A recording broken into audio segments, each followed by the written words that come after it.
É muito importante para toda a equipe poder, né, ouvir o quanto os vereadores têm, né, essa participação e essa presença nas comunidades, né?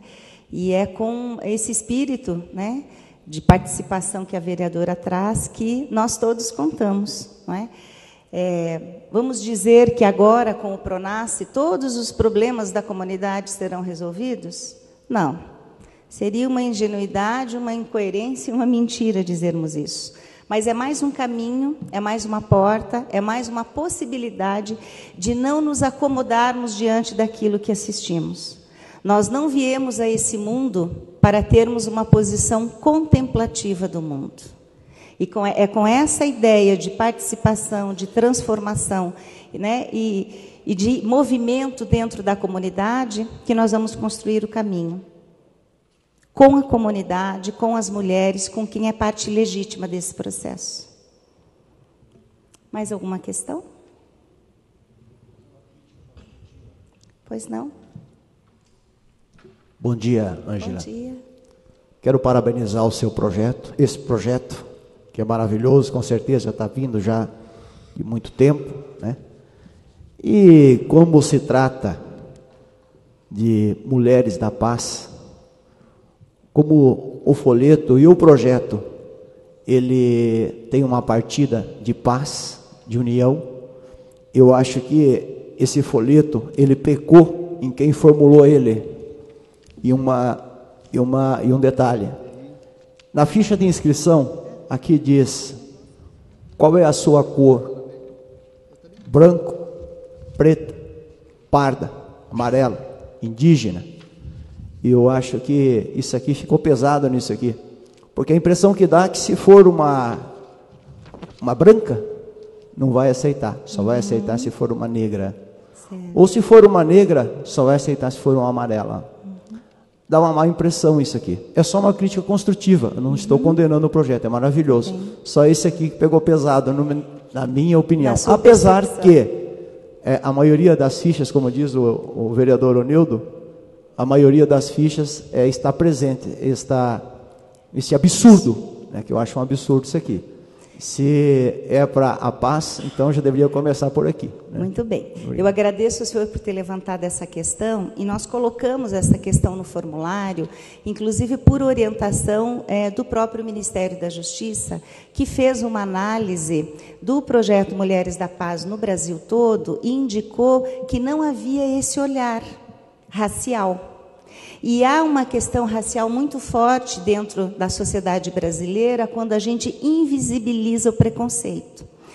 Esse critério que nós colocamos aqui é um critério trabalhado pelo IBGE. É a mesma linguagem e o mesmo termo técnico que o IBGE usa. Então, nós adotamos, do ponto de vista científico, a referência do IBGE, que é um instituto que faz pesquisa no Brasil, e por orientação do próprio Ministério, não como elemento de seleção, mas como elemento de identificação da origem dessas mulheres, não é? Porque nos demais projetos essa origem ficou invisível e não se pôde fazer esse olhar de participação das mulheres de diferentes raças no projeto. Né? Então, eu lhe agradeço, né, pela oportunidade de poder esclarecer isso. Enquanto não houver esse tipo de correção, o mundo racismo permanece, porque eu acho que é uma raiz, né?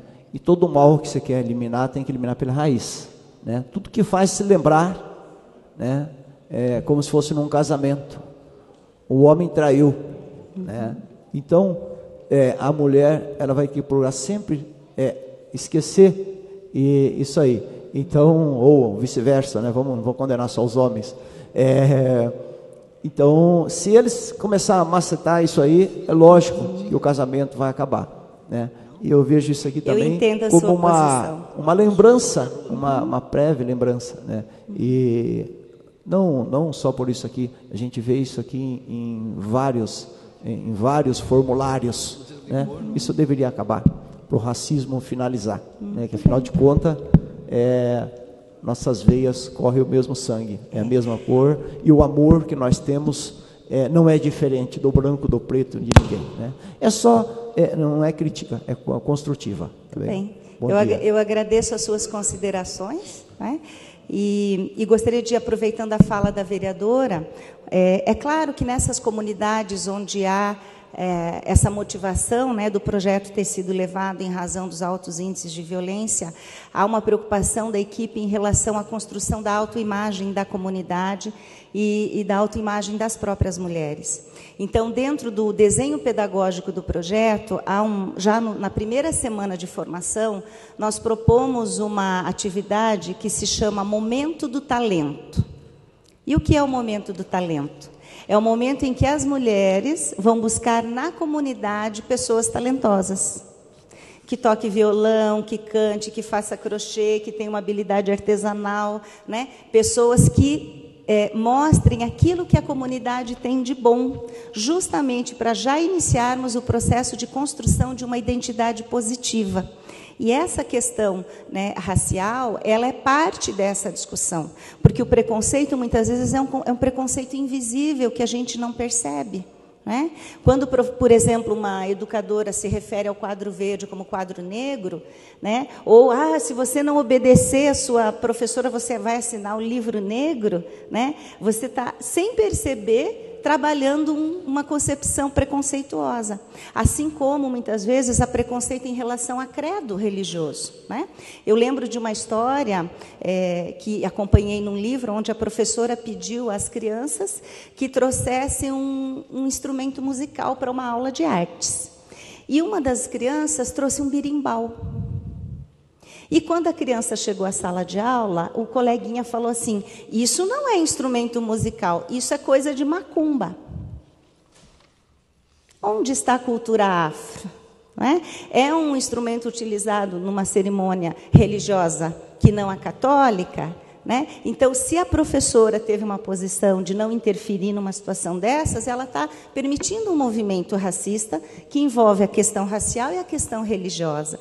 E nós vamos trabalhar isso com as mulheres, para que elas percebam isso. A diversidade religiosa, a diversidade de idade, né, geracional, a diversidade de raça, de credo, de time de futebol. Nós temos conflitos enormes entre brigas de torcidas, porque você pertence a um time e o menino pertence a outro, eles se matam. Né? Então, essas diferenças e a necessidade de convivermos com a diversidade é um dos temas que nós vamos trabalhar com as mulheres, para que a gente desinvisibilize esses preconceitos que estão naturalizados na gente e a gente não percebe. Eu agradeço o senhor por tocar nesse assunto.